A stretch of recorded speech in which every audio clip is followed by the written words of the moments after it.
আমেরিকার কুলাঙ্গার কোরআন বিরোধী ইসলাম বিরোধী এবং ইসরায়েলের সেই তেল আবিব ইহুদি তারা প্রথমে গত কয়েক বছর আগে যখন ইরান হামলা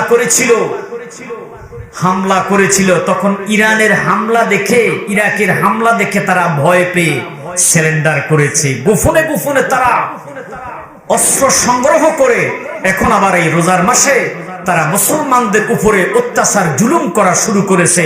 জোরে সোরে কন্যা নাউজুবিল্লাহ, আরেকটু জোরে কন্যা নাউজুবিল্লাহ।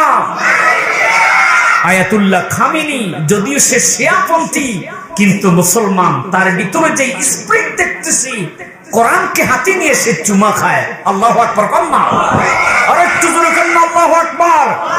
আমরা আজকে তাফসীরুল কোরআন মাহফিলের মধ্যে দোয়া করব, আল্লাহ যেন ইরাককে এই সমস্ত বিধর্মী খ্রিস্টান ইহুদিদের হাত থেকে আল্লাহ যেন হেফাজত করে। আওয়াজ করে বলেন না আমিন। ওই আল্লাহ তারিফ দিয়ে মাহফিলটা শুরু করলাম। সবাই বলেন হায়াতের মালিক কে? মোহাব্বতে বলেন রিজিকের মালিক কে? আমরা হায়াত চাইবো কার কাছে? আমরা সুন্নি, ওলি আল্লাহ পছন্দ করেন না? না, আওয়াজের নমুনা বুঝা যায়। আলহামদুলিল্লাহ, আপনারা ওলি আল্লাহদেরকে পছন্দ করেন। আমরা মসজিদে আসি আল্লাহকে সেজদা দিতে, মাজারে যাই